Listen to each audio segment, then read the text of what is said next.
салом охирин таҳвилоти тоҷикистону ҷаҳонро дар нашри навбатии хабарҳои рӯз мустақиман рӯи мавҷи радиои муҳоҷир мешунавед. имрӯз 5 ноябри 2020 сол аст. сафорати русия дар тоҷикистон дар саҳифаи фейсбуки худ хабар медиҳад, ки ширкатҳои ҳавопаймоии русия тасмим гирифтанд, ки аз Тоҷикистон ба Русия парвозҳои нави чартерӣ ташкил кунанд.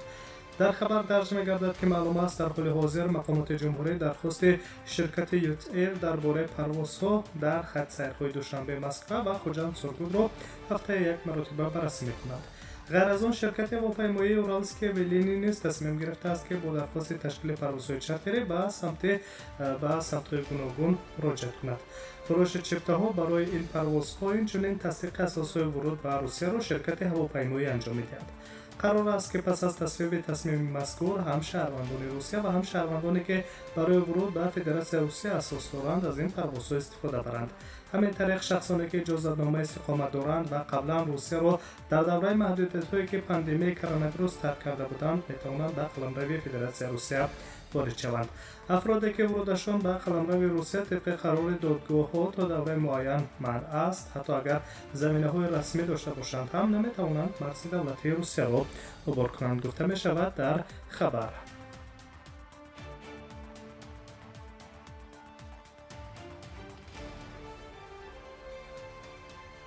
идомаи хабарҳо таҳаввулоти Тоҷикистон ва ҷаҳонро мустақиман мешунавед. аз моҳи январ дар нақлиёти ҷамъиятии вилояти Москав пардохти ҳаққи роҳгиро бо корти тройка ба роҳ монда мешавад. ҷорӣ намудани корти ягонаи нақлиётӣ барои вилояти Москав дар марҳилаи гузариш оғоз хоҳад шуд. дар ҳоли ҳозир нақлиёти ҷамъиятии Москав бо пардохти корти стрелка анҷом дода мешавад.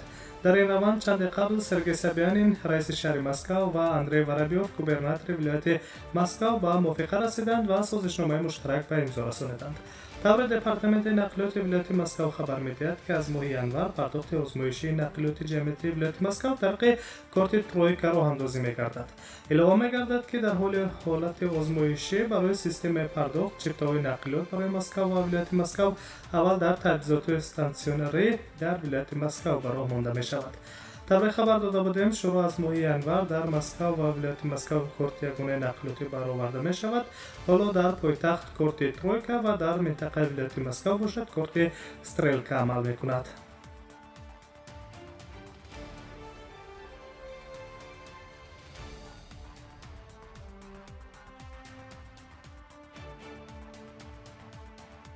идомаи хабарҳо таҳаввулоти Тоҷикистону ҷаҳонро дар нашри хабарӣ мустақиман рӯи мавҷи радиои муҳоҷир мешунавед. иттиҳодияи аврупо таҳримот алайҳи Беларусро густариш медиҳад ва алайҳи президент Александр Лукашенко чораҳои маҳдудкуниро ҷорӣ мекунад. қарори дахлдорро намояндагони доимии 27 кишвари иттиҳодияи аврупо қабул карданд, хабар медиҳад ТАСС бо як какя ва манбаи худ дар ҳайати яке аз кишварҳои иттиҳодияи аврупо. гуфта мешавад, ки пас аз чанд рӯз татбиқи чораҳои маҳдудкунӣ аз ҷониби Шӯрои иттиҳодияи аврупо тасдиқ ва дар маҷмаи расмии иттиҳодияи аврупо нашр карда шуда, баъдан мавриди амал қарор мегирад. сафирон рӯйхати нави сиёҳро тасдиқ карданд, ки ба он намояндагони мақомот аз ҷумла Александр Лукашенко шомиланд, оварда шудааст дар хабар аз қабли манбаъ.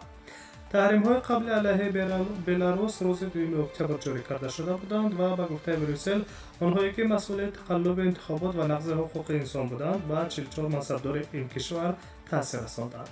дар ин бора дар як нишасти матбуотӣ раҳбари Шӯрои Аврупо Шарл Мишел ҳизор дошт.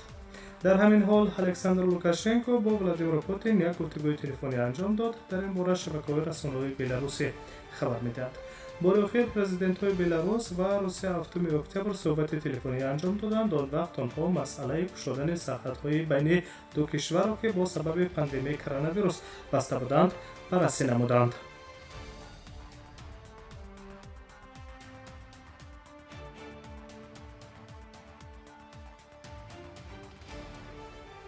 назаре ба авзои коронавирус дар ҷаҳон мекунем. шумораи гирифторони сирояти коронавирус дар ҷаҳон аз марзи 48 миллион нафар гузашт. маълумоти донишгоҳи Ҷон Ҳопкинс дар ин бора шаҳодат медиҳад. ҳамин тариқ то 5 ноябр дар зиёда аз 190 кишвар ба қаламраҳои ҷаҳон 48 миллион 34 ҳазору 287 сирояти коронавирус фақид гирифта шудааст. аз рӯи шумораи сироят ёфтагон ва фавт, Иёлоти Муттаҳидаи Амрико аз ҳама дида пешсаф аст. мутаносибан дар ин кишвар шумораи гирифторони коронавирус ба 9 4 میلیون نفر و شماره بیماران فوتیده از کرونا ویروس در آمریکا به 233.6 هزار نفر میرسد. در هندوستان که در جای دوم است، کرونا ویروس در 8.3 میلیون نفر آشکار کرده شد که 123.6 هزار نفرشان فوتیده است. برزیل از جهت شماره سیرادیفتگان در جای سوم قرار دارد. در این کشور آمریکایی لاتینی شماره گرفتاران کرونا ویروس به 5.5 میلیون نفر رسیده است، اما از روی شماره فوت‌ها برزیل بعد از آمریکا در جای دوم است. تاکنون در برزیل شماره بیماران فوت کرده از کرونا ویروس به 161.1 هزار نفر رسیده است. در دنیا قریب کشوری نیست که از کرونا ویروس رنج نبرد. این سرایت در کشورهای آسیای مرکزی نیز دامن تنگ کرده است، در جمله در تاجیکستان است. شبانه روز گذشته در جمهوری تاجیکستان 41 حالت نوی سیرادیابی به کووید 19 به قید گرفته شده. در مدتی از 3 اپریل تا 4 اکتبر شماره گرفتاران کرونا ویروس نو به 11180 نفر رسید. در این باره خبرگزاری خاور با استناد به وزارت تندرستی و حفظ اجتماعی اهالی جمهوری خبر می‌دهد. اطلاعی درج گردیده در خبر دوام شبانه روز اخیر 49 نفر پس از تبابت به خانواده‌شان رخصت داده شده. در مجموع شماره شفا یافتگان از این بیماری در تاجیکستان به 10438 نفر برابر گردید. همچنین بر اثر این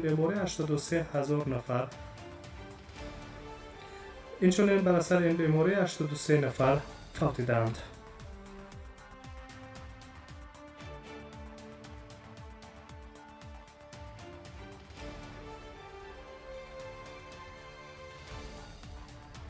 شما نشر خبری این ساعت را مستقیما میشنوید. شهرداری مسکو سرگئی سابیانین چوره تحصیلی فاصله‌ای را برای مکتب بچگان صنف‌های از 6 تا 11 تا 22 نوامبر سال 2020 تمدید کرد. در این باره در وبسایت شهرداری خبر داده شده است و علاقه به فرمان پیشین رئیس شهر مسکو از 8 ژوئیه در این خصوص تغییرات وارد کرده است. 3 هفته است که خوانندگان صنف‌های 6-11 در مسکو طریق تحصیلات فاصله‌ای علمی آموزند.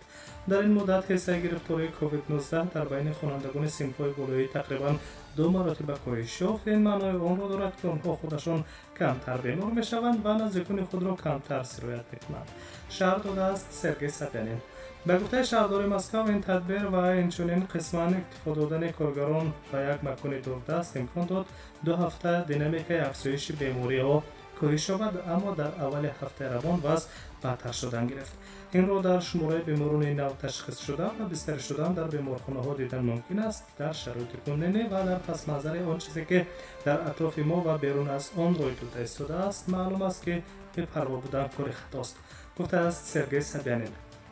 قبلا تخمین می‌زدند که خوانندگان مکتب‌های میانه تا 8 نوامبر از فاصله دور تحصیل خواهند کرد. در آخر ماه سپتامبر سرگئی سابیانین با فرمان خود از 5 اکتبر تا 18 اکتبر بنابر افزایش بیماری سرایت کرونا ویروس همه مکتب‌ها را برای تعطیل از کار آزاد کرد. پس از تعطیل تحصیل روزانه تنها برای خوانندگان صنف‌های پایانی برقرار کرده شد.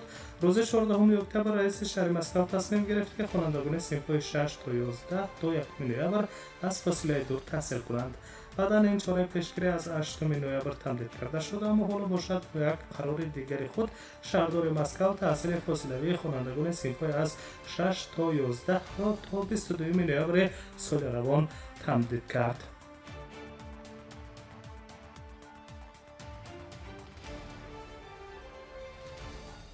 تحولات آخرین تاجیکستان و جهان را شما مستقیما در روی موج رادیو موجر شنیدید. سلامت باشید و شما سرایت با فراغت.